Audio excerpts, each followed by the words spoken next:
Welcome to lecture series on electronic science under EPG Pathshala. We are starting with a new course, Wakedale and Verilog.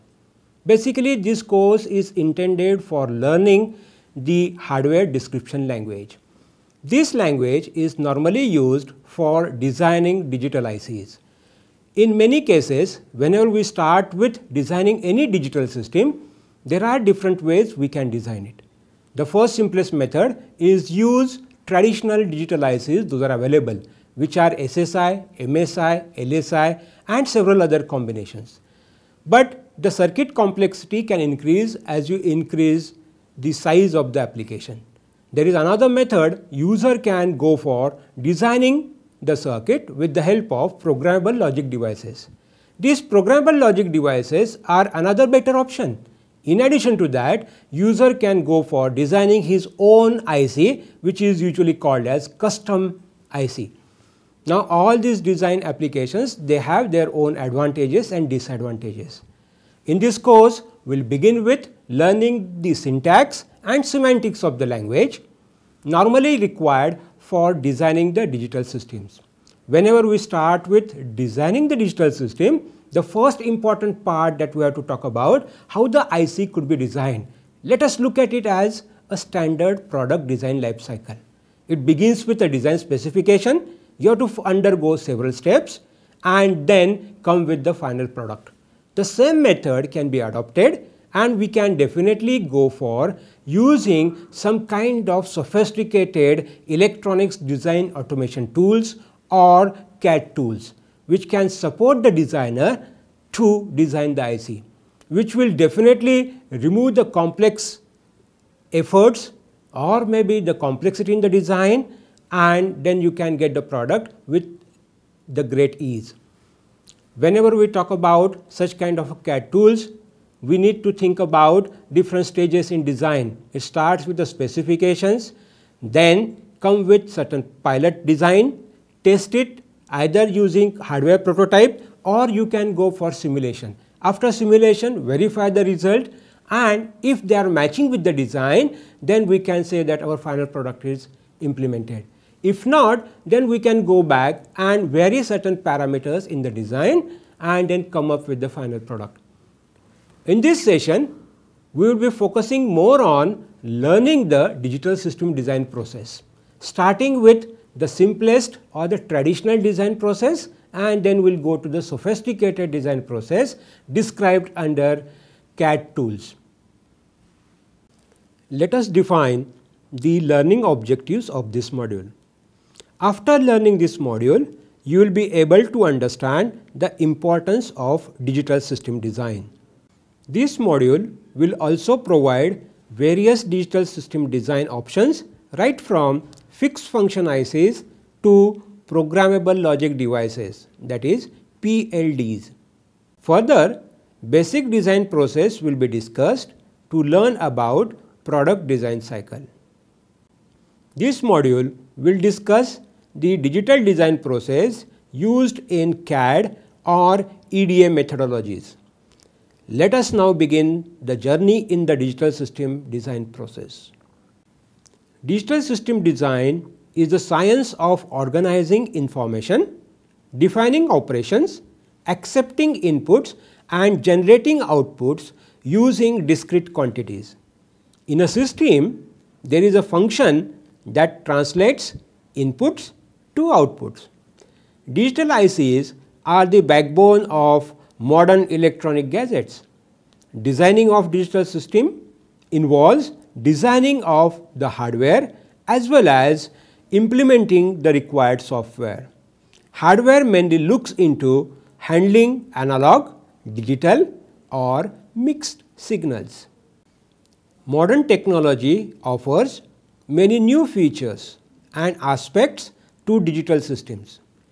Digital system is one such data technologies which utilizes discrete values to represent the information, unlike non-digital systems where information is represented using continuous values.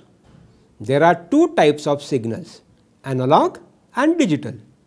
A digital system applies digital signals for functioning.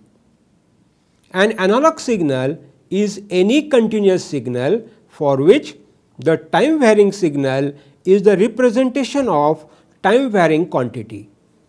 It takes any value over a full range of voltage or current in a continuous manner. A digital signal utilizes discrete or discontinuous values. The information is represented by discrete values such as 0 or 1, low or high, true or false, on or off, etc. These signals take up only one of the two discrete values. Digital systems offer many advantages over analog systems. These are: first one, reproducibility. As the output of digital systems, unlike analog systems, is independent of temperature, noise, humidity and other characteristics of components, the reproducibility of results is either high in digital system than analog systems. The second advantage is ease of use and design. Let us now discuss about it. The greatest advantage of digital systems is that ease of use. The design of digital systems which require use of Boolean algebra and other digital techniques is easier as compared to analog designing. The third advantage is flexibility and functionality. The function or operation of the digital system can be implemented using different logic functions and can be changed according to the demand of the situation. It has ability to adopt changes to provide flexibility to the designer.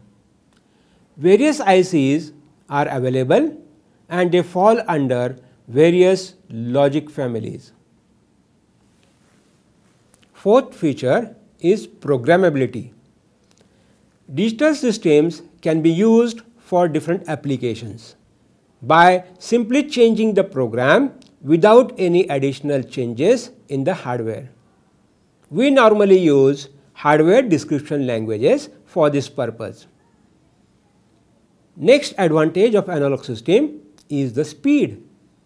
The switching speed describes how many times the inverter can change from 0 to 1 and back.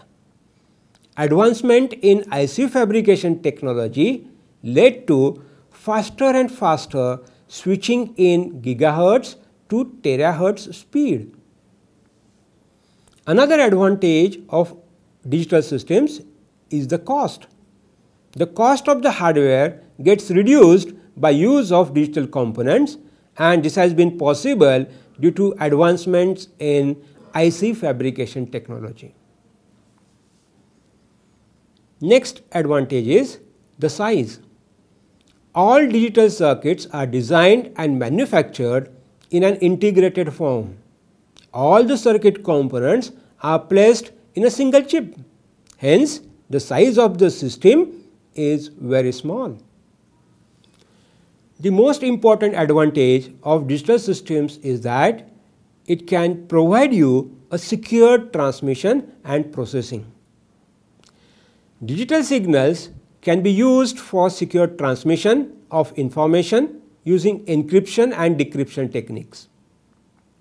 Transmission is at higher rate and with a wider bandwidth. It is more secured. Next, the bandwidth requirement. Digital signals typically use less bandwidth. This is just another way to say you can cram more information, that is your audio video, into the same space.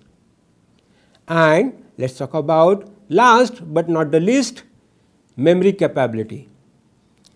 With their memory capabilities, digital systems can be employed for computing, calculators, telecommunications, watches and other devices. Let us compare analog systems with digital.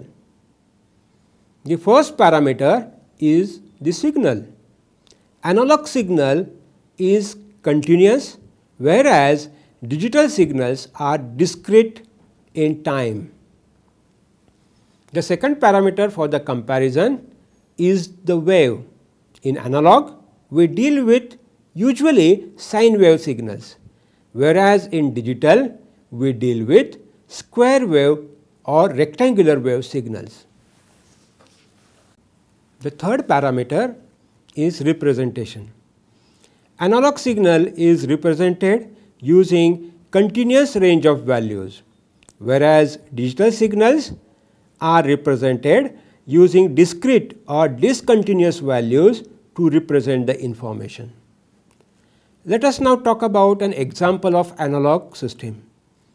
Let us say some analog meter or analog electronic devices, whereas in digital system the examples are computers, CDs, DVDs and other digital electronic devices. Next parameter for comparison is recording technology. Analog signal records the waveform as they are, whereas digital signals samples the analog signal and records the sampled value. The next parameter for the comparison is data transmission. Whenever we are using analog signal for the transmission, there is a deterioration by noise, whereas digital systems are not affected by the noise, they are immune to the noise. Let us consider the next parameter for the comparison related to the response of analog system to the noise. Noise definitely affects the accuracy of the analog system, whereas digital system accuracy is not much affected. Let us move on to the next parameter, that is flexibility. Analog hardware is not flexible, whereas digital hardware is flexible in implementation. The next parameter for the comparison is errors. Due to pointer and scale arrangement, there are considerable amount of observational errors, whereas in case of digital systems, the instruments are free from observational errors like parallax and approximation errors. Let us consider an application of analog system, that is a thermometer, whereas digital systems the example could be PCs and PDAs. Let us now talk about a parameter called bandwidth. Analog signal processing can be done in real time and consumes less bandwidth, whereas digital systems consumes more bandwidth to carry out the same information because it is usually sampled. Let us now talk about the memory capacity. Analog signals are stored in the form of wave signal, whereas digital signals are stored in the form of binary bits. The next parameter is power. Analog instruments consumes large power, whereas digital instruments consume negligibly less power. Let us now talk about the cost. Analog instruments are usually low cost and portable. But when we talk about digital instrument, the traditional digital instruments are little bit costlier as compared to analog, and they are not easily portable, except nowadays we have the convergence of technology which is bringing the TV, recorder, camera, everything in a mobile device. All mobile devices are portable, but otherwise the traditional instruments are not that easier to transfer, and definitely cost is little bit higher. Next parameter is impedance. The impedance of analog systems is low, whereas in digital system it has higher impedance of the order of 100 megaohms. Let us now talk about the last parameter for the comparison, that is about errors. Analog instruments usually have a pointer and scale arrangement, which gives a considerable observational errors, whereas digital instruments, they are free from these observational errors. Digital hardware has seen rapid expansion and improvements in last 3-4 decades. The number of transistors in a single chip has grown exponentially and contains millions of transistors today. Moore's law states that the number of transistors in an IC doubles approximately every 2 years. This law is named after Gordon Moore, the co-founder of Intel and Fairchild Semiconductor Industries. As the IC became smaller, cheaper and faster, it became more and more capable of handling a wide range of applications other than just computing, like control, communication, medical, space and defense, etc. Digital systems are mainly used for storage, processing and transmitting the information. Larger the application, more it became complex in designing the digital system. The simplest way to deal with complexity is to think about the circuit at the abstract level and use design software tools to obtain low-level implementation. The best way to design complex system is to keep the designer away from the tedious details of device level implementation and focus on design alternatives. In order to build the digital hardware for the customized application, there are ample device technologies to choose from. Off-the-shelf standard ICs like SSI, MSI, LSI, simple programmable devices to full custom devices. Standard ICs contain small parts with fixed and limited functionality and physical configuration. Each standard IC contains small and simple circuit and performs simple operation. As the IC technology improved, the number of devices and functionality per chip increased. Then this method became inefficient to use. In addition, none of the design softwares utilizes the off-the-shelf ICs, SSIs and MSIs, and thus automation in design is really impossible. As the programmable devices are capable and less expensive, the designers prefer this option over SSI and MSI ICs. There are two types of PLDs: simple programmable logic devices, that is SPLDs, and complex programmable logic devices, CPLDs. There are three possible devices under SPLDs. It includes first, programmable read-only memory, that is PROM, in which OR plane can be programmed. Second, the programmable arrow logic, in which an AND gate can be programmed. C, programmable logic array, PLA, in which both AND and OR plane can be programmed. Effectively, if you look at it, either AND or OR plane or both can be programmed, keeping one of them fixed or a variable. In the sophisticated way of customization, it involves creation of tailored mask and fabrication of pattern layers.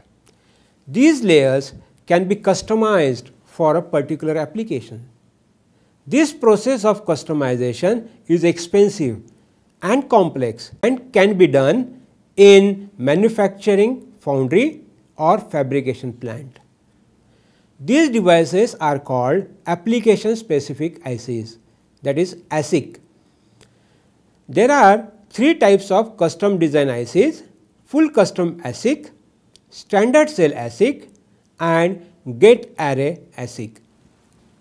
Let us now understand the general design process.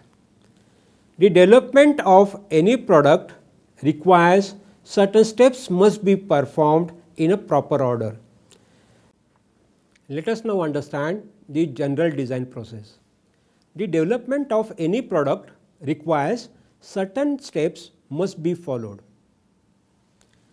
Let us study a typical product life cycle. The development of product follows an analysis, design, implementation, testing and deployment cycle.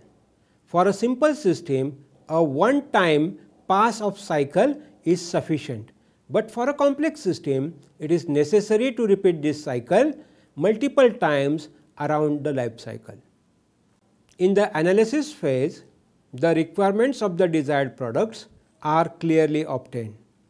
The main purpose of requirements is to state what the system will do. These requirements of the products in the general form are converted into detailed specifications. Specification would give exact requirement in quantitative terms. For example, the specifications of required ICs would include size, speed, power dissipation, functionality, etc. In the design phase, a conceptual model of the product must be built.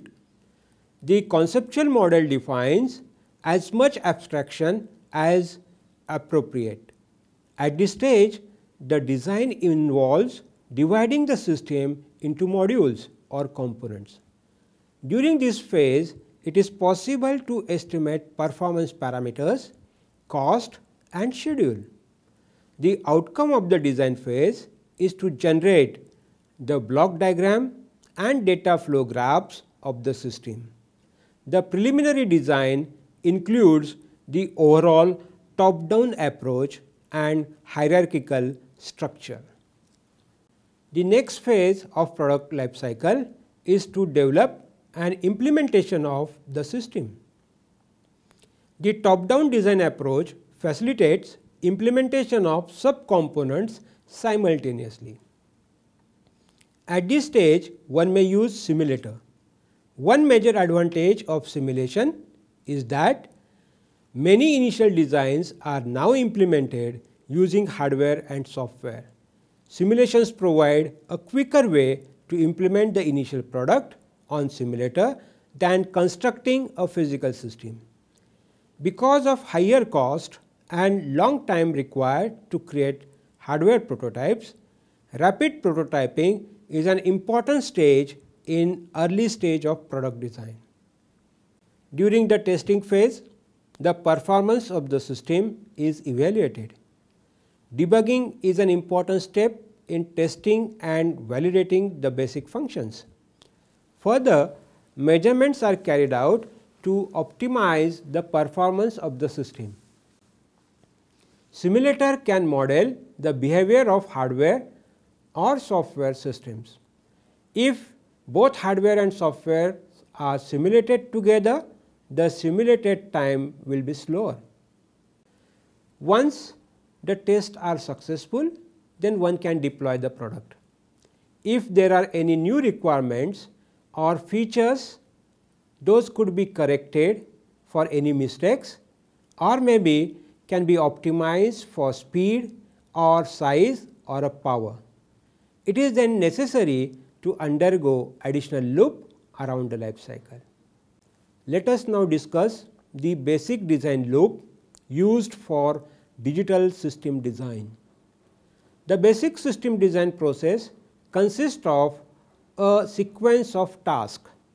The basic design loop begins with the design concept or an idea of the system to be designed.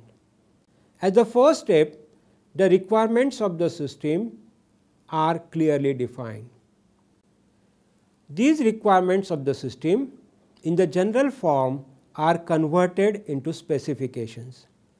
Specifications would give exact requirements in a quantitative terms. For example, the specifications of desired ICs would include size, speed, power dissipation, functionality, etc. Once the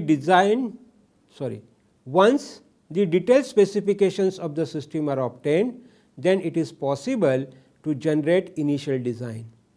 The designer's knowledge, skills and intuition play an important role in generating the initial design.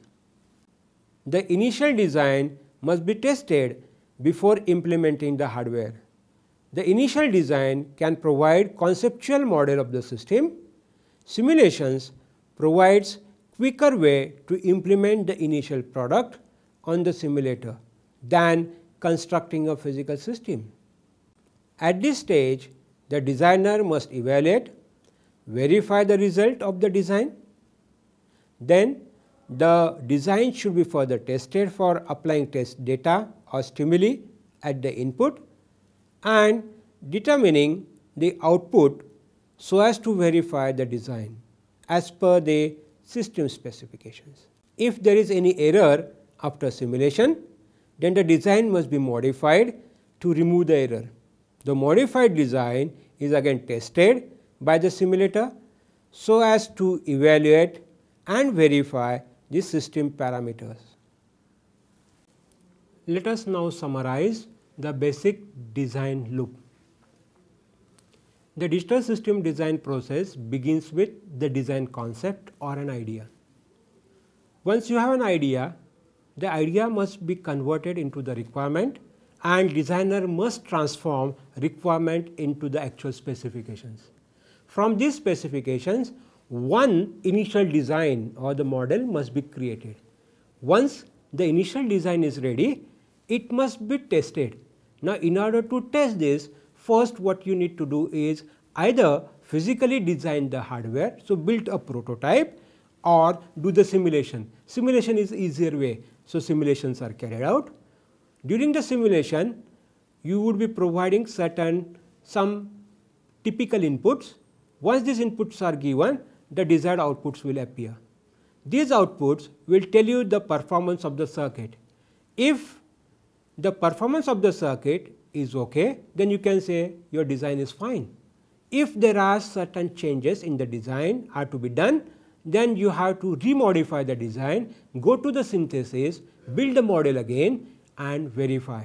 So, this is basically a complete simple digital design process.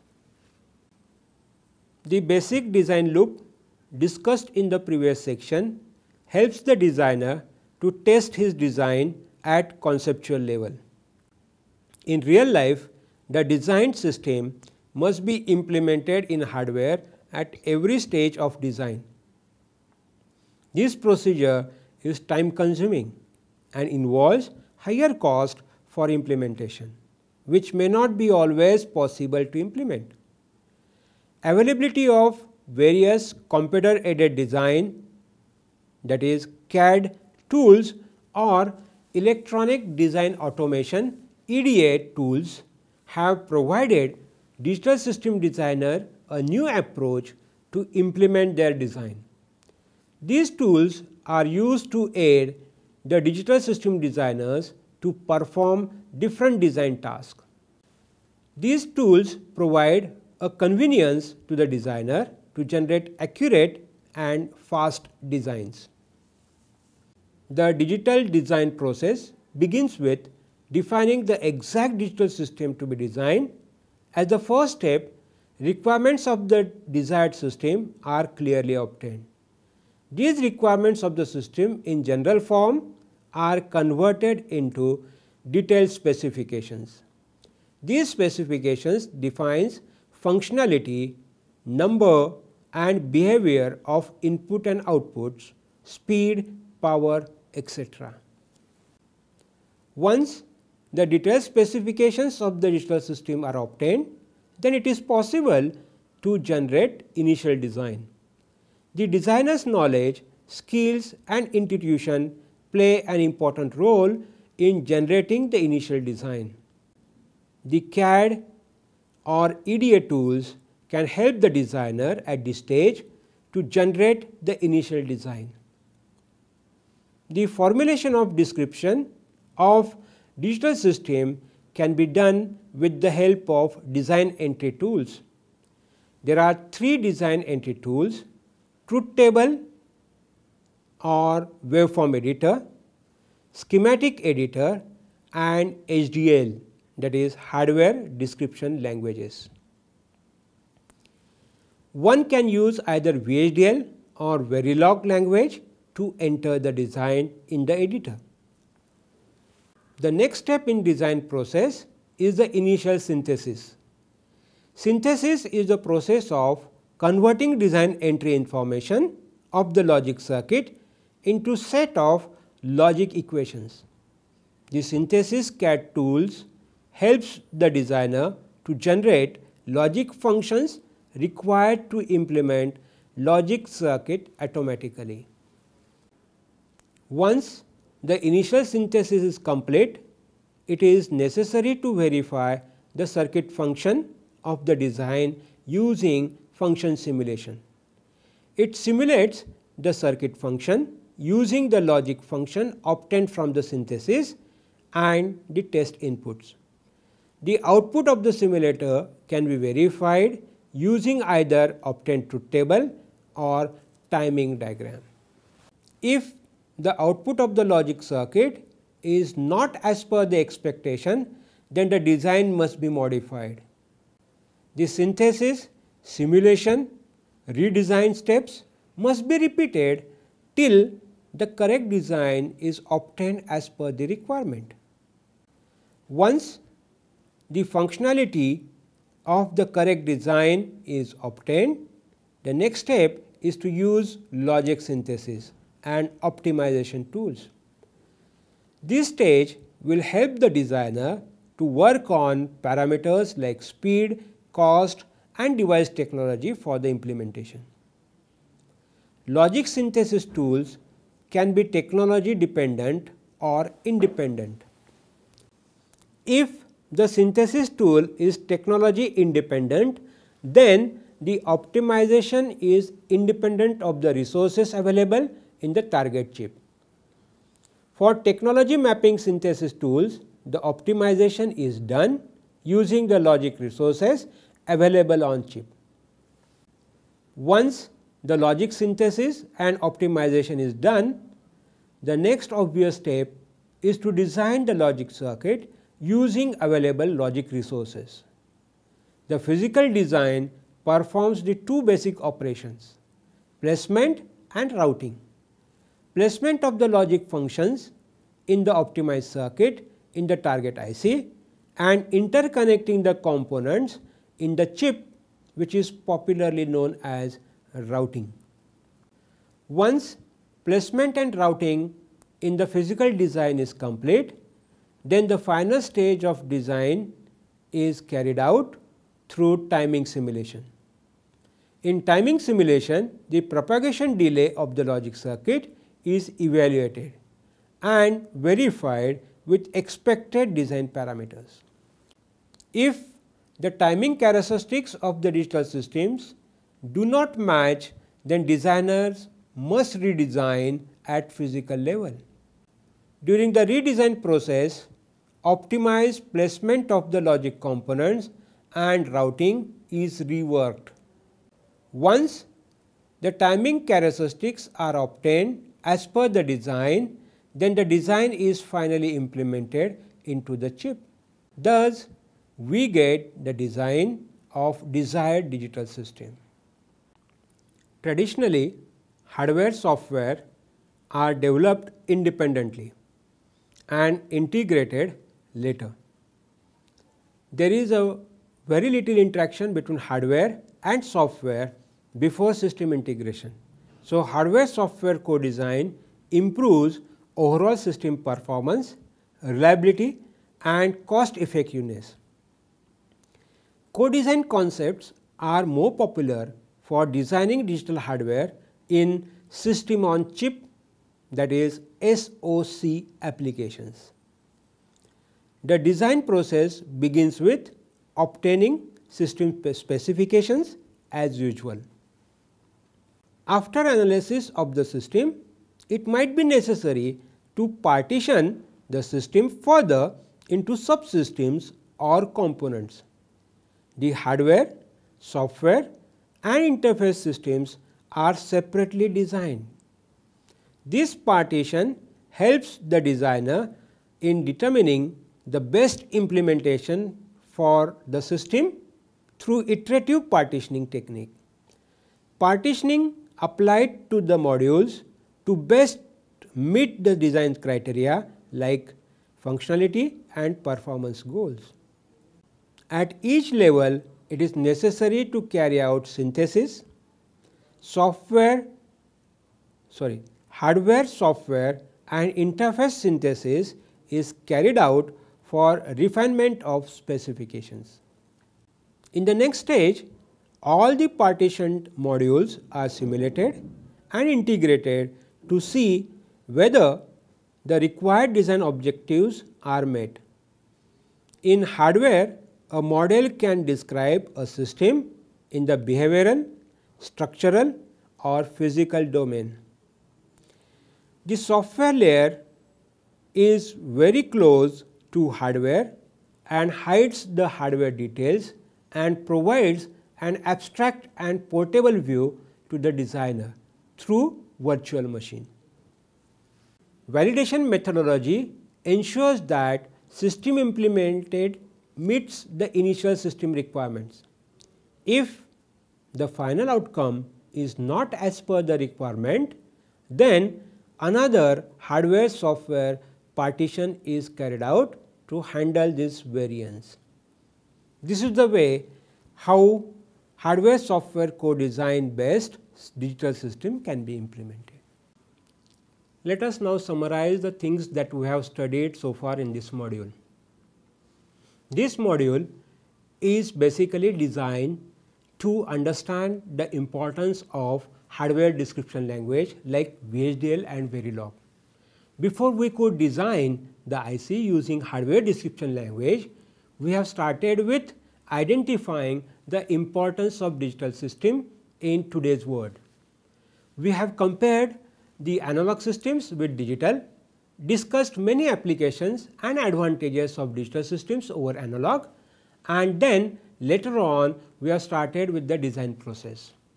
The designing of digital system begins with a simple model. Now this model is based on the general model for product life cycle design. Now whenever we think about designing any product, there are three options those are available for the designer. He may choose a traditional method of design wherein he can implement the design with the help of the standard ICs those are available off the shelf in the market like SSI and MSI. There is a second option that is available wherein the designer can go for programmable logic devices. He may choose either SPLD or a CPLD. The third option that is available is design a custom built IC. Now this customer requirements can be very easily built into the IC, and this is well supported by the hardware description language, where user can think about building a system on chip. So this is a complex system that could be implemented, and several CAD tools or EDA tools can be used for implementing such kind of a design. Now we have started with a simple concept of designing a system. So the system design started with an idea or a design concept. Then this concept, that is the requirements of the system, are converted or transformed into the specifications. These specifications will definitely give us certain input for designing a circuit, and this model can have certain number of inputs and the expected output.